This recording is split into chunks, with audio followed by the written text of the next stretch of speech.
Hello, my name is Joseph Kelleher, and I chose to do my project on statistical thermodynamics of thermalized electronic densities, in particular, connecting canonical ensemble theory to finite temperature quantum densities. So my project aims to connect CHEM214 canonical ensemble ideas, especially Boltzmann weighting and the partition function, to how quantum electronic densities change at finite temperature. I show this in simple model systems like the particle in a box and the harmonic oscillator, and then connect that same logic to how electronic structure codes implement finite temperature occupations. Thank you, and I hope you enjoyed this presentation. Motivation: why finite temperature densities matter. At 0 Kelvin, a quantum system occupies only its ground state. However, essentially all real materials and molecules exist at finite temperature. Once the temperature is above 0, each quantum state begins to populate with non-zero probability. Which states are occupied and by how much is not arbitrary. It is dictated by statistical thermodynamics. Because of this, the electronic density is no longer the density of a single eigenstate. Instead, it becomes a thermal average over many quantum states where each state contributes according to its statistical weight. That idea is what's being illustrated in these diagrams. The energy level diagram shows that real quantum systems have excited states available, and the occupation plot shows how state populations smoothly change with energy at finite temperature rather than being a sharp step at 0 Kelvin. The key takeaway from here is that once temperature is non-zero, electronic density becomes an ensemble average quantity and not a single state property. Statistical mechanics, canonical ensemble refresh of NVT being held constant. Before we can talk about thermalized quantum densities, we need the statistical mechanics framework that underlies everything in this project. All of my results are based on the canonical ensemble, which describes a system in contact with a large heat bath at a fixed temperature. The system can exchange energy with the reservoir, but the temperature itself remains constant. That physical situation is what's shown in this diagram. The small box represents our quantum system, and the surrounding region represents the heat bath, with energy flowing in and out. The key result of the canonical ensemble is the Boltzmann distribution. Each possible energy state is occupied with a probability that decreases exponentially with increasing energy, and the partition function ensures that all of those probabilities sum to 1. All of the temperature dependence enters through the inverse temperature parameter, which sets how strongly higher energy states are suppressed. As the temperature increases, that suppression becomes weaker, and higher energy states contribute more significantly. Because of this, any observable we care about, such as position, momentum, or electronic density, is no longer associated with a single quantum state. Instead, it becomes an ensemble average, meaning we sum contributions from all states weighted by their statistical probabilities. This is exactly what leads to thermalized electronic densities. At finite temperatures, the system samples multiple quantum eigenstates, and the density reflects that weighted mixture rather than a single ground state wave function. This canonical ensemble picture provides the statistical mechanics backbone for the rest of this presentation. Statistical mechanics, a connection to quantum mechanics. Now that we've reviewed the canonical ensemble, we can connect it directly to quantum mechanics. In a quantum system, the microstates of statistical mechanics corresponds to the energy eigenstates of the Hamiltonian, meaning the allowed quantum states with well-defined energies. At 0 temperature, the system occupies only a single eigenstate, the ground state, but at finite temperature, the system is no longer confined to one state. Instead, it occupies a statistical mixture of eigenstates, where each state is populated with a probability determined by its energy throughout the canonical ensemble. This leads naturally to the concept of the thermal density matrix, which provides a complete description of a quantum system at a finite temperature. Rather than describing a pure quantum state, it encodes the statistical mixture of eigenstates weighted by their thermal probabilities. From this object, we may obtain the finite temperature electronic density. The density is constructed by summing the probability density of each eigenstate weighted by how strongly that state is occupied at the given temperature. This expression is central to my project because it makes clear that the electronic density at finite temperature is an ensemble average over quantum eigenstates, not the density of a single wave function. The diagram on this slide illustrates this idea visually. Each horizontal line represents a quantum energy eigenstate. At 0 temperature, shown on the left, only the ground state is occupied, so the system is in a pure quantum state. As soon as the temperature increases, though, higher energy eigenstates begin to populate according to their thermal weights, as shown in the middle panel. At even higher temperatures, many eigenstates contribute, producing a fully thermal mixture shown on the far right. This mixed state behavior is exactly what the thermal density matrix captures, and it is the mechanism behind Fermi sphering, finite temperature density functional theory, and the thermalized densities computed in Octopus. Thermalized electronic density. Now that we've established how quantum systems become thermal mixtures at finite temperature, we can focus on the key quantity in this project, the thermalized electronic density. At 0 Kelvin, the density is simply the ground state density because the system occupies only its lowest energy eigenstate. At finite temperature, the system occupies multiple quantum eigenstates simultaneously. As a result, the electronic density is no longer associated with a single wave function. Instead, it is a thermal ensemble average, where each eigenstate contributes according to its occupation probability. These occupation probabilities come directly from statistical mechanics through Boltzmann or Fermi-Dirac statistics, and they depend explicitly on temperature and energy. As temperature increases, higher energy states become populated, causing the density to spread out and become smoother. This ensemble average density is the central object in finite temperature electronic structure theory and provides the foundation for the model calculations that I will proceed to show. Fermi-Dirac occupation factors. Because we are working with electrons, the occupation probabilities are not simple Boltzmann factors, but instead follow Fermi-Dirac statistics. The Fermi-Dirac distribution gives the probability that an electronic energy level or cone-sham orbital is occupied at a given temperature. At 0 temperature, this distribution is a sharp step. All states below the chemical potential are fully occupied, and all states above it are empty. At finite temperature, however, that sharp step becomes smeared. States near the chemical potential acquire partial occupancy, and excited states begin to contribute with non-zero weight. This smearing is a direct consequence of applying the canonical ensemble to fermions, and it plays a central role in finite temperature electronic structure theory. When we compute thermalized electronic densities, each wave function is weighted by these Fermi-Dirac occupation factors. As temperature increases, more states contribute, which drives the broadening and then the smoothing of the density.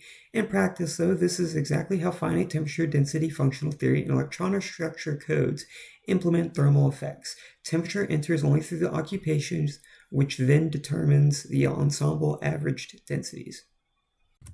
Example System 1, Particle in a Box. To demonstrate how thermalized electronic densities behave in a concrete way, the first system I consider is the particle in a box. This is an ideal starting point because it is a simple quantum system with known analytical solutions. The energy eigenfunctions are sign functions, and the corresponding energy levels increase quadratically with the quantum number. Because the spectrum grows with the square of the quantum number, higher energy states are separated by increasingly large gaps. And as a result, excited states only begin to contribute significantly once the temperature is high enough that their statistical weights are non-negligible. Using these eigenfunctions, the finite temperature electronic density is given by a sum over quantum states, where the probability density of each eigenfunction is weighed by its Fermi-Dirac occupation factor. Here, the occupation numbers are the Fermi-Dirac factors we discussed earlier. At low temperature, the density closely resembles the ground state density, which is peaked at the center of the box. As the temperature increases, excited states contribute more strongly and the density becomes flatter and more uniform across the box. This system is especially useful because it provides a clean test case. We can directly compare the expected analytical behavior with the numerically computed thermalized densities, making it an ideal way to build intuition before moving on to more complex systems. Particle in a box, density versus temperature plots. Here I show the particle in a box electronic density as a function of position for 4 separate temperatures. These plots illustrate the qualitative temperature dependence predicted by the canonical ensemble. At 0 temperature, shown in the blue, the density is entirely determined by the ground state, and as a result is a strong maximum at the center of the box and reflects the shape of the lowest eigenfunction. At intermediate temperatures, in the middle, a small number of excited states become thermally populated. These higher energy eigenfunctions have additional nodes, so when they are averaged together with the ground state, the density begins to flatten and lose some of its central peak. At high temperatures, shown in the red at the bottom, many eigenstates contribute with comparable weight. The density becomes much smoother and approaches a nearly uniform distribution across the box. This behavior is a direct consequence of the canonical ensemble. As temperature increases, more quantum states become thermally accessible, and the electronic density reflects an ensemble average over all of them. In the high temperature limit, the density approaches the classical expectation of uniform probability, illustrating the crossover from quantum-dominated behavior to thermally dominated behavior. Example System 2, Quantum Harmonic Oscillator. The second model system I consider is the quantum harmonic oscillator. Unlike the particle in a box, which is confined by hard walls, the harmonic oscillator confines the particle through a smooth quadratic potential. The potential has the form of 1/2 times the mass times the square of the angular frequency times position squared, and the corresponding energy eigenvalues are given by Planck's constant times the angular frequency multiplied by the quantum number plus 1/2. A key difference from the particle in a box is that the harmonic oscillator has equally spaced energy levels. The spacing between adjacent states does not increase with quantum number, which makes this system particularly well suited for studying thermal population effects. As before, the finite temperature electronic density is obtained by summing the probability density of each eigenstate, weighted by its Fermi-Dirac occupation factor. At low temperatures, the density closely resembles the ground state Gaussian. As the temperature increases, however, higher excited states become thermally populated, causing the density to broaden while remaining centered about the origin. This behavior contrasts with the particle in a box, where increasing temperature leads towards a nearly uniform density. The harmonic oscillator, therefore, provides a complementary test case for understanding how finite temperature ensemble averaging depends on the underlying energy spectrum. Harmonic oscillator, thermal densities. This figure shows the harmonic oscillator potential along with several of its energy eigenfunctions.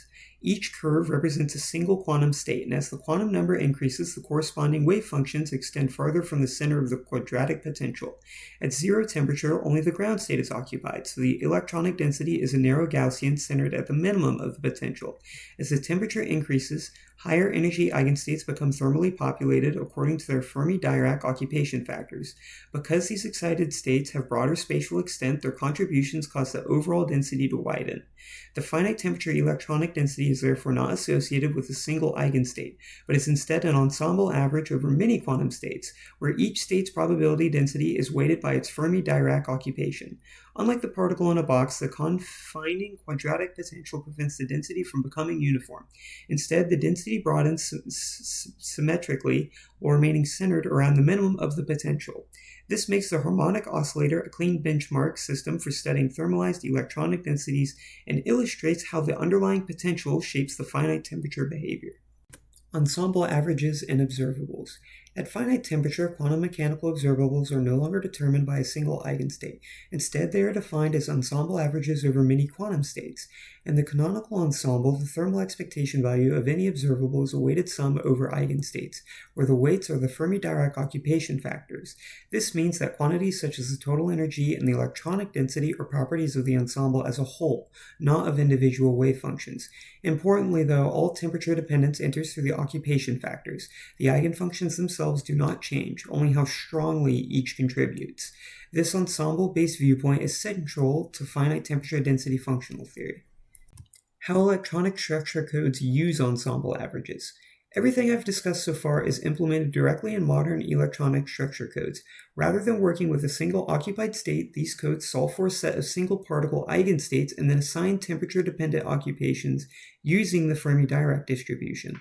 Once the occupations are determined, physical quantities, such as the electronic density, total energy, and forces, are computed as ensemble averages over those states. In practice, though, this procedure is often referred to as Fermi smearing. The key point is that temperature enters the calculation only through the occupation factors, while the underlying quantum states themselves remain unchanged. This is exactly the mechanism used in real space density functional theory codes like Octopus, which allows us to study thermalized electronic densities in simple controlled model systems before moving on to more realistic materials. Summary of key thermodynamic connections. To summarize the key thermodynamic connections, finite temperature and quantum systems is naturally described using the canonical ensemble, where the system exchanges energy with a heat bath. In quantum mechanics, this means that physical observables are no longer associated with a single eigenstate. Instead, they are ensemble averages over many quantum states. The electronic density, which has been the focus of this presentation, is therefore a thermalized quantity obtained by summing over eigenstate densities weighted by their Fermi-Dirac occupations. In electronic structure calculations, this framework is implemented through Fermi smearing, which allows temperature effects to be incorporated without modifying the underlying Hamiltonian. These ideas form the foundation of finite temperature density functional theory and motivate the use of simple model systems such as the particle in a box and the harmonic oscillator to build intuition for thermalized electronic behavior. With these connections in place, I'll finish by briefly discussing why this perspective is so useful and where it can be extended. Final thoughts. To conclude, finite temperature introduces fundamentally new physics into quantum systems by requiring an ensemble description rather than a single state picture. Through simple model systems like the particle in a box and the quantum harmonic oscillator, we can clearly see how temperature modifies electronic densities through state occupations. These examples highlight that thermal effects enter through ensemble averaging, while the underlying quantum structure remains unchanged. This framework is central to finite temperature density functional theory and provides the conceptual foundation for how electronic structure codes such as Octopus treat thermalized electronic behavior. And overall, studying thermalized densities in simple quantum systems offers valuable intuition for understanding finite temperature effects in more complex electronic systems. Thank you for your time, and here are my references. Thank you for listening. Thank you for your time, sorry.